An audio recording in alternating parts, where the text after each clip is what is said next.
Hi, it's Christian Sahona TV. Narito ako ngayon sa pinagmamalaki ng Balete, Batangas, ang Marian Orchard. Samahan niyo akong tuklasin at lakbayin ang mga nagagandang simbahan dito sa lalawigan ng Batangas. Tara!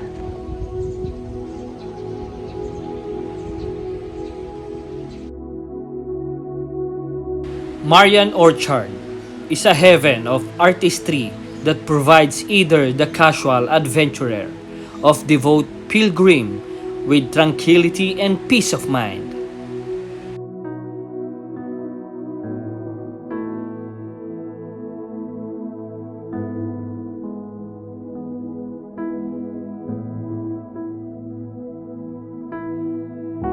The nature beauty of the province of Batangas, located in Barangay Malabanan, Balete, Batangas,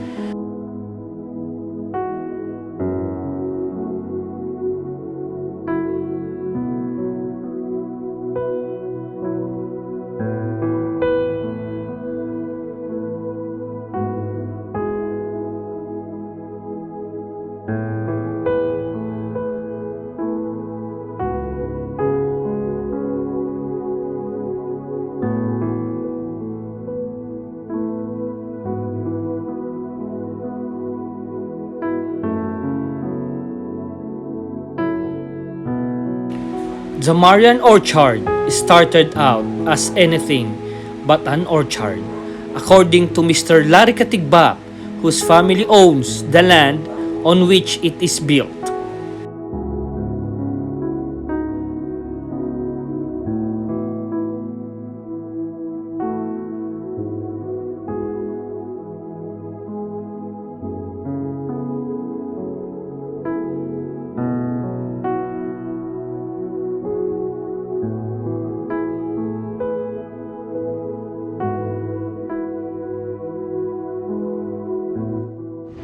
Sa bahaging ito ng aking likuran ay makikita nyo ang napakagandang istruktura ng ating mahal na Hesukristo. Kung makikita nyo ay talagang napakaganda ng lugar na ito, para kang nasa ibang bansa, para kang nasa Italy. Kung ikay mapapagawi dito, nandito lang to sa Balete, Batangas, dito po sa Marian Orchard. Tara!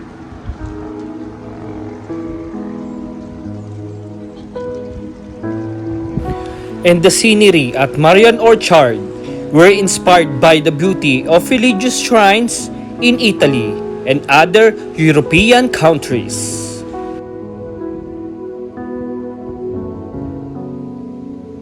At kung mapapansin nyo, napapalibutan ito ng mga napakagandang makulay na bulaklak.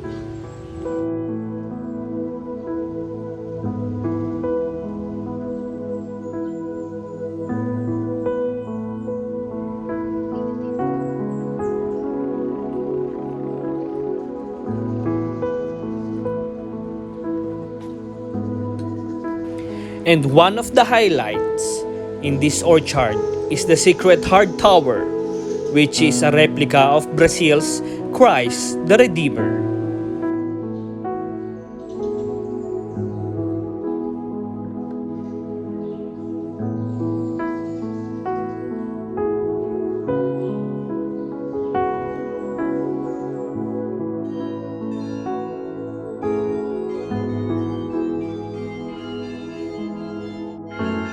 Sa bahaging ito ay makikita nyo ang ating mahal na si Hesukristo na nakaupo. Istula bang ating nakakasama siya sa mga panahong ito.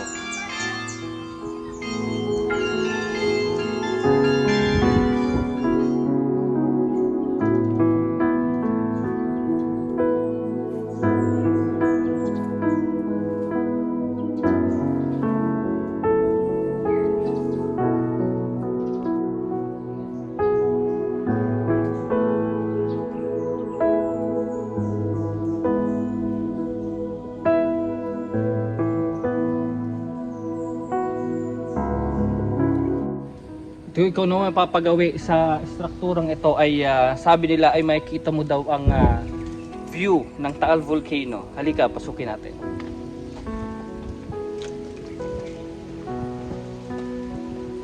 And anyone can enjoy the various attractions in this place, especially during the Holy Week.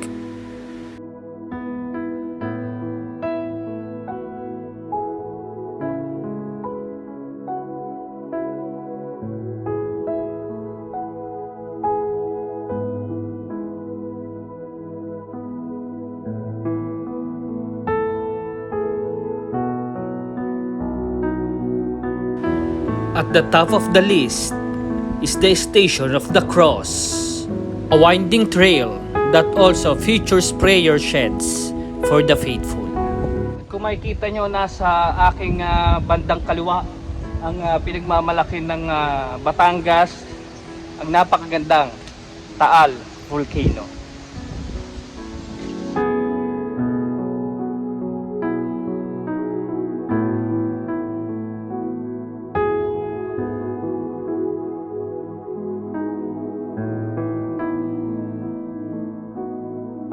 At sa bandang likuran ko naman ito ay makikita nyo ang isang napakagandang struktura na para kang nasa Italy. Ayan. Yan po ay isa ring chapel at sobrang ganda po. Located within the same area is the so-called Meditation Garden, a 3-hectare site that easily reminds one of the Baguio's scenery because of the towering pine trees that were planted. At sa bahagi namang ito, makikita natin ang estatwa ni Mary Mediatrix.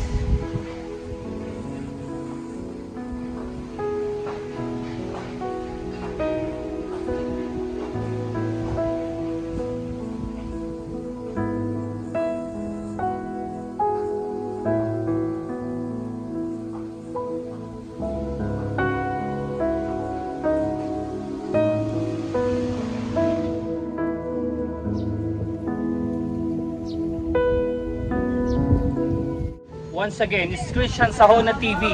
Samahan niyo po akong siyasatin at lakbayin ang mga nagagandahang simbahan dito sa lalawigan ng Batangas.